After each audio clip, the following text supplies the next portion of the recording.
인공지능이 세상을 완전히 바꾸고 있는 지금 우리 아이들의 미래를 어떻게 준비해야 할까요? 오늘 바로 이 중요한 질문에 대한 이야기를 시작해 보겠습니다. 자, 그럼 바로 본론으로 들어가 볼까요? 먼저 우리가 대체 어느 정도의 변화를 마주하고 있는지 그 규모부터 한번 체감해 보시죠. 많은 전문가들이 앞으로 일자리 시장이 엄청나게 바뀔 거라고 예측하고 있는데요. 바로 이 점이 우리 부모들의 불안감을 가장 크게 자극하는 부분일 겁니다. 세계경제포럼의 예측에 따르면요, 2030년까지 전 세계 일자리의 무려 22%가 큰 변화의 소용돌이 속에 놓이게 될 거라고 합니다. 5개 중 하나 이상이 영향을 받는다는 건데 정말 엄청난 숫자죠. 여기 보시면 AI가 뭘 잘하고 뭘 못하는지 한눈에 딱 보입니다. 데이터를 처리하거나 단순 반복 작업을 하거나 정보를 외우는 건 이제 AI가 훨씬 잘할 거예요. 하지만 다른 사람의 마음에 공감하고 큰 그림을 보고 판단하고 완전히 새로운 걸 만들어내는 능력, 이건 우리 인간의 고유한 영역이라는 거죠. 이제 우리 교육이 어디에 집중해야 할지 방향이 명확해지는 것 같네요.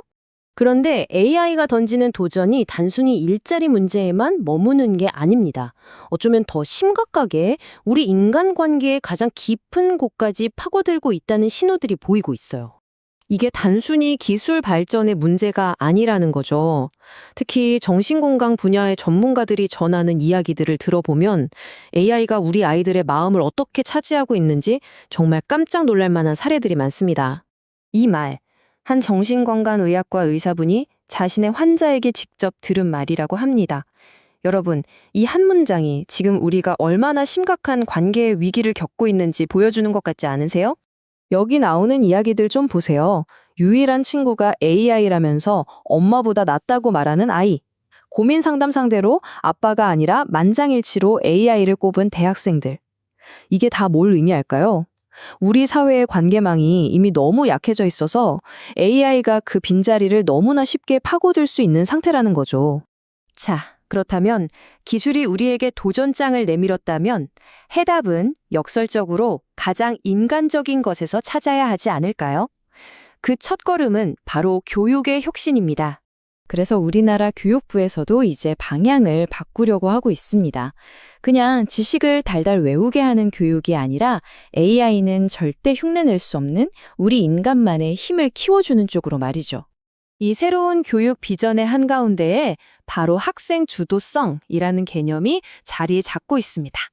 쉽게 말해 아이들이 시켜서 하는 공부가 아니라 스스로 자기 삶과 배움의 주인이 되게 하자는 겁니다. 이건 정말 교육의 판을 완전히 뒤집는 생각이에요. 왼쪽처럼 정해진 정답만 외우고 시험 잘 보고 친구랑 경쟁하던 교육에서 이제 오른쪽처럼 좋은 질문을 던지고 함께 문제를 해결하고 오늘의 삶을 직접 경험하게 하는 교육으로 나아가자는 거죠.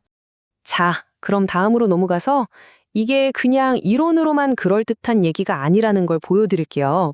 이미 현실에서 놀라운 변화들을 만들어내고 있거든요. 전남 나주에 사는 초등학생들 이야기 한번 들어보세요. 아이들이 길을 가다가 투명 방음벽에 부딪혀 죽는 새들을 봤어요. 그걸 그냥 지나치지 않고 데이터를 모아서 어디가 가장 위험한지 분석했죠. 그리고는 해결책까지 직접 만들어서 어른들을 설득했고 마침내 조례까지 통과시켰습니다. 이게 바로 진짜 살아있는 교육 아닐까요? 그럼 이런 학생 주도성이라는 엄청난 힘을 어떻게 키워줄 수 있을까요? 2,600명이 넘는 학생들을 대상으로 한 연구가 아주 명쾌한 답을 줍니다. 결과가 정말 놀랍지 않나요? 이 그래프를 보면 우리가 흔히 의존하는 사교육은 학생 주도성에 거의 영향을 주지 못했어요. 오히려 아이들이 직접 프로젝트를 기획하거나 학생회 활동에 참여하는 것처럼 스스로 무언가를 해볼 때 그 힘이 가장 크게 자란다는 게 숫자로 증명된 겁니다. 그러니까 핵심은 이거예요. 아이들에게 그냥 지식을 떠먹여주는 게 아니라 직접 행동하고 부딪혀볼 수 있는 기회를 주는 것. 그게 훨씬 더 효과적이라는 거죠. 자, 이 모든 이야기들이 결국 우리를 하나의 결론으로 이끌고 있습니다. 그건 바로 우리가 앞으로 어떤 미래를 만들지 의식적으로 선택해야 한다는 겁니다. 우리는 아이들에게 나중을 위해 지금은 참아 라고 말하는 걸 이제 멈춰야 합니다. 아이들의 삶은 먼 미래에 있는 게 아니라 바로 지금, 이 순간에 있으니까요. 그래서 AI 시대에 대응하는 우리의 자세는 기술을 따라가는 게 아니라 오히려 인간다움을 더 키우는 쪽으로 가야 한다는 겁니다. 정답 찾기보다 좋은 질문을 던지게 하고 AI를 편리한 도구로 쓰되 그 알고리즘의 노예가 되지 않도록 중심을 잡아줘야죠. 결국 마지막 질문은 이것입니다. 우리는 우리 아이들의 마음에 차가운 알고리즘 대신 과연 무엇을 심어줄 것인가? 이 질문에 대한 우리 각자의 답이 아이들이 AI와 공존하며 살아남는 것을 넘어 인간이기에 더 찬란하게 빛나는 미래를 만들어갈 거라고 믿습니다.